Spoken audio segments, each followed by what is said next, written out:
In the last video, we learned how to make decisions using if-else. But real data is never one value. It's rows, lists, records. So now we need a way to repeat logic over data. That's what loops do.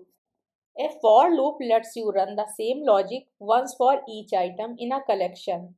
Instead of writing the same code again and again, Python does it automatically.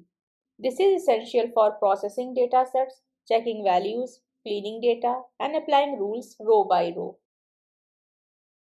In a for loop, the program goes through a list one item at a time and performs the action written inside the loop block.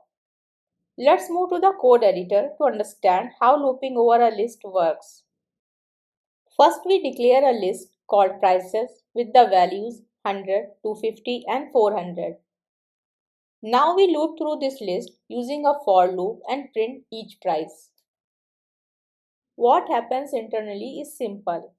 Python takes one value from the list, starting from the beginning, stores it in the variable price, prints the value of price, and then moves to the next item in the list.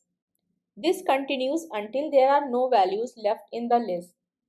This program should print all the items in the list.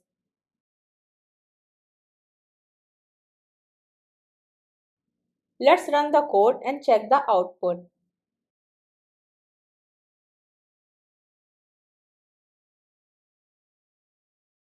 As expected, it prints all the list items. Let's combine a for loop and if-else to understand how they work together. First, we declare a list called prices with the values 100, 250, 400, and 600. Next, we loop through the prices list using a for loop. For each value, if the price is more than 300, we print the price followed by is expensive.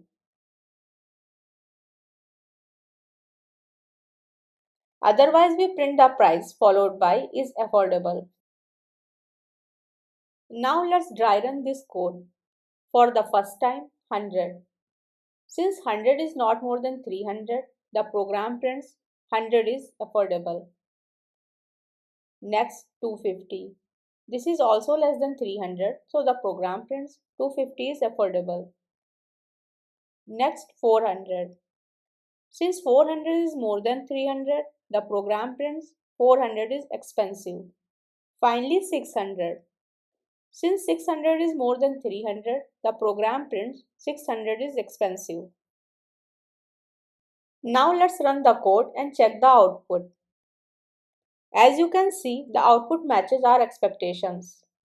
This pattern is used everywhere in data work.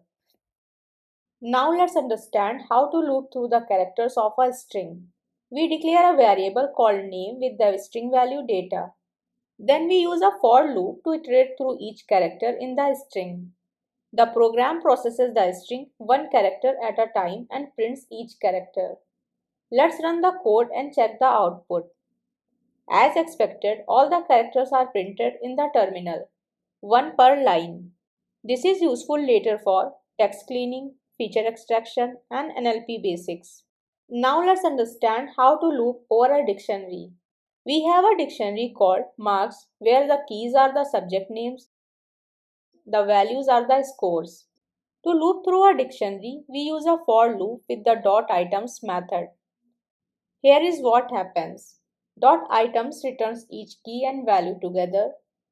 In each loop, subject stores the key, score stores the corresponding value, and both are printed at the same time. Let's run this code. As we can see, output is as expected. An important point to remember, dictionaries are looped as key value pairs. Dot items method is used when you need access to both. This pattern is very common in real data sets, especially when working with structured data, labels, and feature values. Now let's look at how range function works with a for loop. I am using a for loop with range 5. This will run the loop 5 times. Range 5 creates a sequence starting from 0 and ending at 4. The value 5 is not included. On each iteration, the current number is stored in I and that value is printed. So the output will be 0, 1, 2, 3 and 4. Let's run the code and check the output.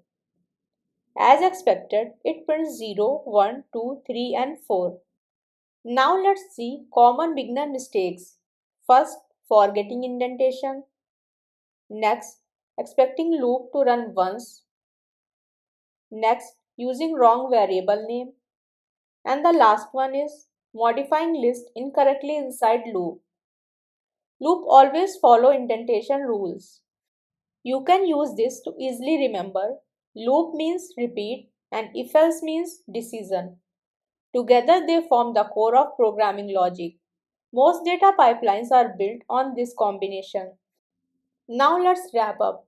In this video you learn what a for loop is, how looping works with lists, strings and dictionaries, how to combine loops with if-else, and why this matters for data processing. In the next video, we will look at the while loop and explain when not to use it. That distinction saves beginners a lot of confusion. Thanks for watching. I am Aksa Zafar and on MLTude, I teach data science and machine learning in a simple step-by-step way. Practice a little and I will see you in the next video. If you found this video helpful, don't forget to like, share and subscribe to MLTude for more AI and machine learning tutorials.